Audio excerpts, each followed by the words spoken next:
के मार्ग में विषय मैं तुमको कहता हूँ, मेरा भक्त होने पर भी सुन करके तुम कांपने लगोगे। कंपितः माने कांपने लगोगे। यम मार्ग में वृक्ष की छाया नहीं होती है, कोई वहां छाया नहीं है जहाँ प्राणी विश्राम कर सके। उस मार्ग में अन्न आदि भी नहीं है जिससे वह कि अपने प्राणों की रक्षा कर सके, भोजन करके प्राणों की रक्षा कर सके। हे खग, वहाँ कहीं जल भी नहीं है जिससे प्राणी नहीं दिखता, जल भी नहीं दिखता जिससे प्राणी तुषातुर जीव पी सके। वहाँ प्रलय काल की भांति 12 सूर्य तपते रहते हैं। यहाँ एक सूर्य तपते हैं, वहाँ 12 सूर्य तपते रहते हैं। उस मार्ग में जाता हुआ पापी कभी बर्फीली हवा से पीड़ित होता है, कभी कांटे चुभते हैं और कभी महाविषधर सर्पों के द्वारा डसा जाता है। वह पापी कहीं सिंहों, व्याघ्रों और भयंकर कुत्तों द्वारा दिया जाता है, खिलाया जाता है, कहीं बिच्छुओं द्वारा डसा जाता है, कहीं उसे आग में जलाया जाता है। यानी कि वो सब जीव, व्याघ्र है तो यहाँ वाला जिसे व्याघ्र ने बाघ, यहाँ वाला बाघ नहीं है, वो भक्षण बाघ है। यानी कि देखते ही आदमी खा जाएंगे, डर जाता होगा। वहाँ छोटा छोटा बिच्छू भी नहीं है, वहाँ बिच्छू होगा तो बहुत बड़ा बड़ा बिच्छू होगा नहीं, जो देखने से आदमी डर जाता होगा। तब कहीं अति भयंकर महान असीपत्र वन नामक नरक में पहुंचता है, जो 2000 वजन विस्तार वाला कहा गया। वह वन जो है असीपत्र वन 2000 लंबा और 2000 चौड़ा, इतनी उसकी लंबाई है और चौड़ाई है उस वन की। उस वन में कौओं, गीधों, सरसों, डांसों से व्याप्त है। उससे चारों ओर दावाग्नि व्याप्त है। असीपत्र के पत्तों के से जब जीव जाता है तो असीपत्र उस पत्ते में कांटे हैं, जिससे कि वह जीव को बिगा देता है, फेंक दिया जाता है। तो वह कांटे पत्ते से आदमी का जो शरीर है, जो मनुष्य का शरीर है, वह कटकर छीन भिन्न हो जाता है। इतना बड़ा दंडित है। कहीं अंधे कुएं में गिरता है, कहीं विकट पर्वत से गिरता है, कहीं छुरे की धार पर चलता है, कहीं वह कीलों के ऊपर चलता है, कहीं घने अंधकार में गिरता है, कहीं उग्र जल में गिरता है, कहीं जोकों से भरे हुए कीचड़ में गिरता है, तो कहीं जलते हुए कीचड़ में गिरता है। यानी कि ऐसे ऐसे कष्ट को मिलता है। हमने एक ही को नहीं मिलता है, ये भाई एक ही आदमी को मिलता है। जैसे जैसे पाप कर्म करते हैं ना, किसी को एक कष्ट मिला, किसी को, अब सबके एक ही कष्ट मिल जाए तो कहाँ से बर्दाश्त करने पाएगा। तो वैसी बात भाई, कोई तो कुछ तो पुण्य किया होगा जिससे वह उससे कुछ कम कष्ट मिलता होगा। ऐसे ऐसे कष्ट यम के द्वारा यमराज के पास जाने से रास्ते में कष्ट मिलता है। कहीं तपी हुई बालुका से व्याप्त, कहीं धधकती हुई ताम्र में लोहा मार्ग, कहीं अंगार की राशि और कहीं अत्यधिक धुएं से भरे हुए मार्ग उसे चलना पड़ता है। कहीं अंगार की वृष्टि होती है, कहीं बिजली से गिरने के साथ शिला वृष्टि होती है, कहीं रक्त माने खून की, कहीं शस्त्र की और कहीं गर्म जल की वृष्टि होती है, कहीं खारे कीचड़ की वृष्टि होती है मार्ग में, कहीं गहरी खाई है, कहीं पर्वत शिखरों की चढ़ाई है और कहीं कंदराओं में प्रवेश करना पड़ता है।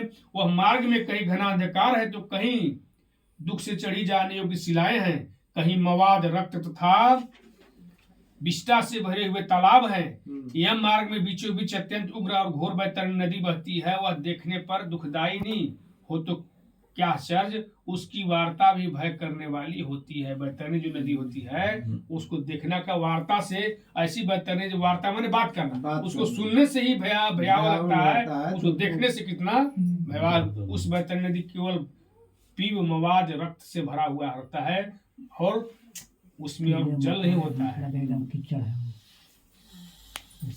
और हड्डियों की समूह से तट है। यानी कि जो हम लोग मिट्टी का तट बनाते हैं वो हड्डी की समूह से तट बना हुआ है, अर्थात उस तट पर हड्डियों का ढेर लगा रहता है। मांस और रक्त से कीचड़ वाली वह नदी दुख से पार की जाने वाली होती है। अथाह गहरी और पापियों के द्वारा दुख पूर्वक पार की जाने वाली वह नदी केश रूपी शैवाल से भरी हुई होने के कारण दुर्गम है। वह विशाल काय, ग्राहों, घड़ियालों से व्याप्त है और सैकड़ों प्रकार से घोर पक्षियों से आवृत है।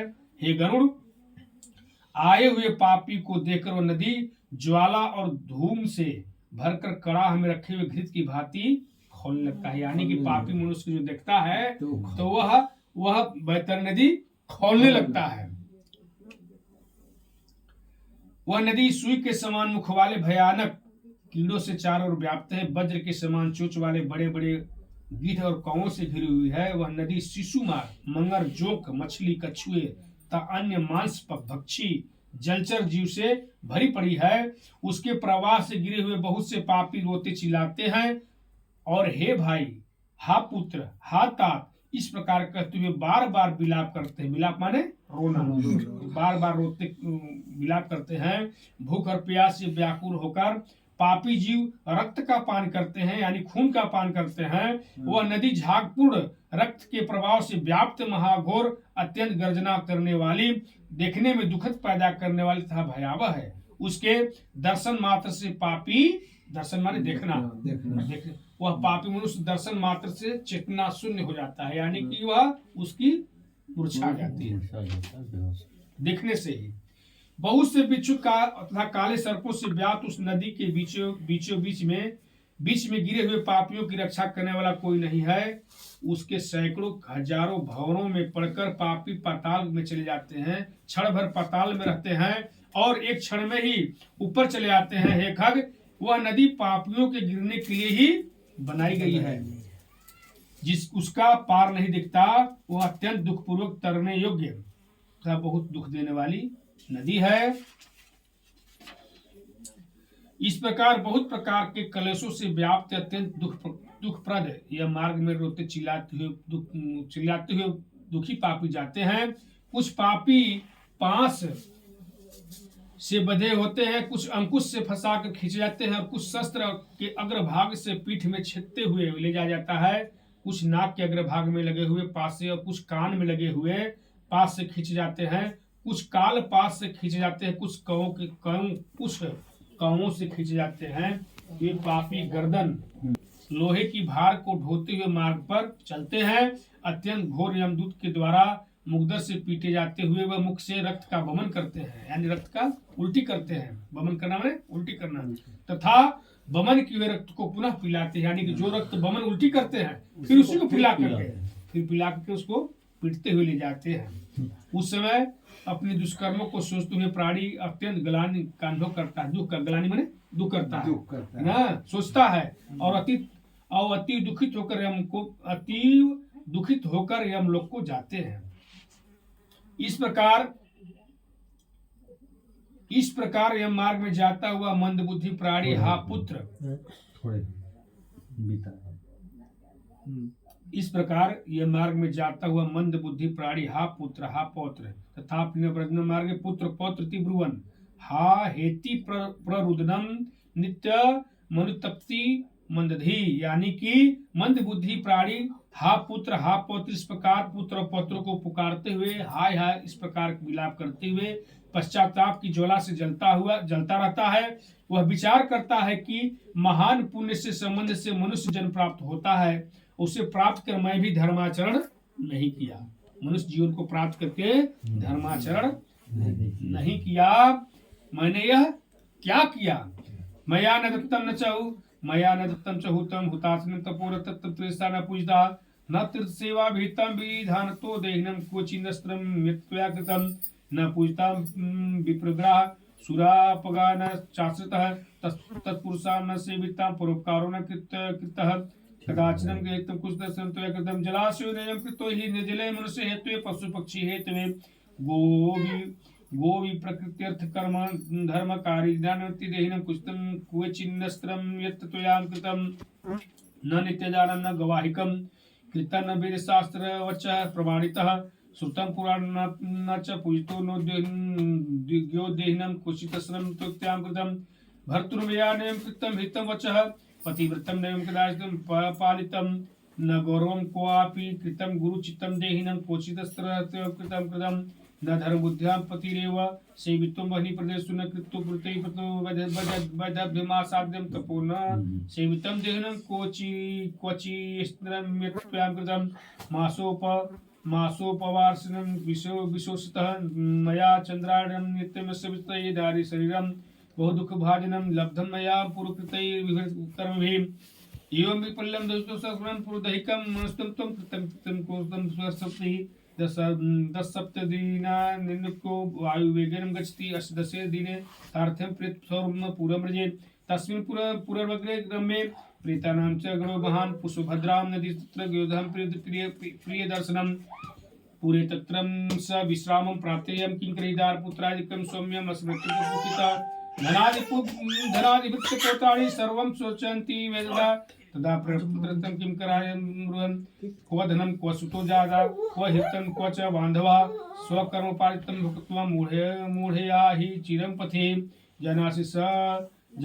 सबलं बलं सबलं बलं मध्वागनं च नो संबलायते प्रलोकपान्था गन्तव्यमस्ति निश्चितमेवं तेन मार्गणं यत्र भवतं क्रिय विकृतो नः आबालख्या ते मार्गोस्तं च नैवं प्रत्यस्तं पुराणसंभव वाक्यं च द्विविधो न श्रुतं यो मुक्तोस्तं दुतैदारणमनस्तमुद्रय निपन्दतुं धानं पाशैराकृत्यं बलात् अत्र दत्तं स्तोरिपौत्रैः अस्माद्वयं कृपयार्थं धमास्कं पिण्डयास्तोरिपुरं रेत् तत्र नास्ति राज्यं च जगं कालरूपधृतं तददृष्ट्वा भयभीतोऽपि विश्राम्य कृत्य मतिम् उदकं चानसंयुक्तं भुकत्ये तत्र गतः त्रिपाक्षिके च त्वत्पूर्वं मतिक्रमे ततो नगेन्द्रभवनं प्रेतो याति त्वरान्त्युत वनानि तत्रं रोद्राणि दुष्टं क्रदन्ति दुःखितः निगृढैः निश्रमाणास्तु रुदते च पुनः पुनः मासद्वयावसाने च तत्पूर्वं वस्तु व्रजेत्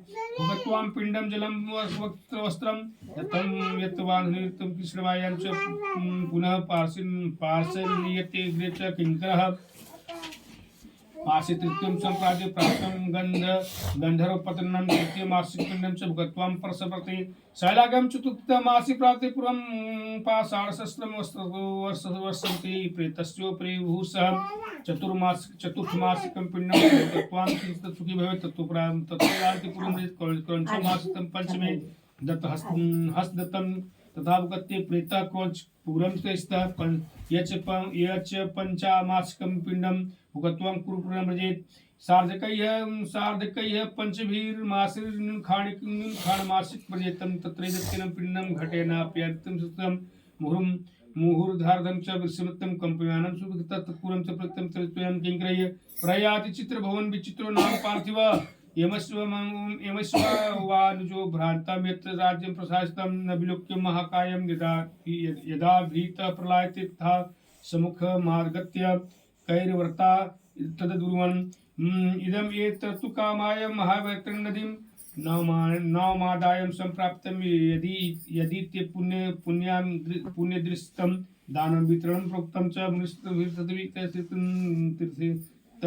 इयं सा तीर्यते यस्माकं तस्मा वैतरणी स्मृता यदि त्वं प्रमात्तं गौस्तदा नवरूपसर्पति नारस्थं तत्तु संशयो भासते कृत्वा कुत्रं सार्थं दृष्ट्वा कृते अदानं महापापातं स्यादेव तस्यामेव विनिवृत्ति तन्मुखे कंटकं दत्वा दूतैराकाशस्थैः वडिसेनं तथा तस्यां पारं प्रणीयते। इस प्रकार यम के मार्ग में जाता हुआ मंदबुद्धि प्राणी हा पौत्र इस प्रकार पुत्र पौत्र को पुकारते हुए हाय हाय इस प्रकार विलाप करते हुए पश्चाताप की ज्वाला से जलता रहता है। वह विचार करता है कि महान पुण्य के संबंध से मनुष्य जन्म प्राप्त होता है, उसे प्राप्त कर मैं भी धर्माचरण नहीं किया, यह मैंने क्या किया। मैंने दान दिया नहीं, अग्नि में हवन किया नहीं, तपस्या की नहीं, देवताओं की भी पूजा की नहीं, विधि विधान से तीर्थ सेवा की नहीं। अतः हे जीव, जो तुमने किया है उसी का फल भोगो। हे देही, तुमने ब्राह्मणों की पूजा की नहीं, देव नदी गंगा का सहारा लिया नहीं, सत्पुरुषों की सेवा की नहीं, कभी भी दूसरे का उपकार किया नहीं, इसलिए हे जीव, जो तुमने किया है अब उसी का फल भोगो। मनुष्य और पशु पक्षियों के लिए जलहीन प्रदेश में जलाशय का निर्माण किया नहीं, गौ को और ब्राह्मणों को आजीविका के लिए थोड़ा सा प्रयास किया नहीं, इसलिए हे देही, तुमने जो किया उसी का उसी से अपना निर्वाह करो। तुमने नित्य दान किया नहीं, गौ के लिए भरण पोषण की व्यवस्था की नहीं, वेदों और शास्त्रों को वचनों को प्रमाण माना नहीं, पुराणों को सुना नहीं, विद्वानों की पूजा की नहीं, इसलिए हे देही, जो तुमने किया है उन्हीं दुष्कर्मों के फल को अब भोगो। नारी के विषय में कहते हैं, हे नारी, जीव की पश्चाताप करते हुए कहता है, मैंने पति की हित का आज्ञा का पालन किया नहीं, पातिव्रत्य धर्म का पालन किया नहीं, और गुरुजनों को गौरवचित सम्मान कभी दिया नहीं। इसलिए हे देहीन, जो तुमने किया उसी का फल भोगो। धर्म की बुद्धि से एकमात्र पति की सेवा की नहीं, और पति की मृत्यु के हो जाने पर वहनी प्रदेश करके उसका अनुगमन किया नहीं, वैदव्य प्राप्त करके त्याग में जीवन व्यतीत किया नहीं। हे इसलिए हे देहीन, जैसा किया उसका फल भोगो। मास पर्यंत किए जाने वाले उपवासों से तथा चंद्रायण व्रतों आदि सुविस्तीर्ण नियमों का पालन किया नहीं। सुखा अपने शरीर को सुखा नारी के विषय में कहा है कि कोई भी साल का जो त्योहार होता है, व्रत होता है, कभी सूर्य का आराधना किए नहीं, कभी चंद्रमा का आराधना, कोई तीज नहीं किया, कोई व्रत नहीं किया, इससे करके अपने शरीर को सुखाया नहीं, शरीर को अपना कष्ट नहीं दिया। तो जो तुमने किया उसका फल भोगो। पूर्व जन्म में किए हुए दुष्कर्मों से बहुत प्रकार के दुखों को प्राप्त करने के लिए नारी शरीर प्राप्त किया था। इस तरह बहुत प्रकार से विलाप करके पूर्व देह का स्मरण करते हुए मेरा मानव जन्म शरीर कहाँ चला गया, इस प्रकार चिल्लाता वह यह मार्ग में चलता है। हे तात, इस प्रकार 17 दिन तक अकेले वायु वेग के चलते हुए 18वें दिन वह प्रेत सौम्यपुर में पहुंचता है, यानी कि 16 नगर में प्रवेश करता है और 16 नगर को पार करता है। उस रमणीक श्रेष्ठ सौम्यपुर में प्रेतों का महान गण रहता है। वहां पुष्पभद्रा नदी और अत्यंत प्रिय देखने वाला बट वृक्ष है।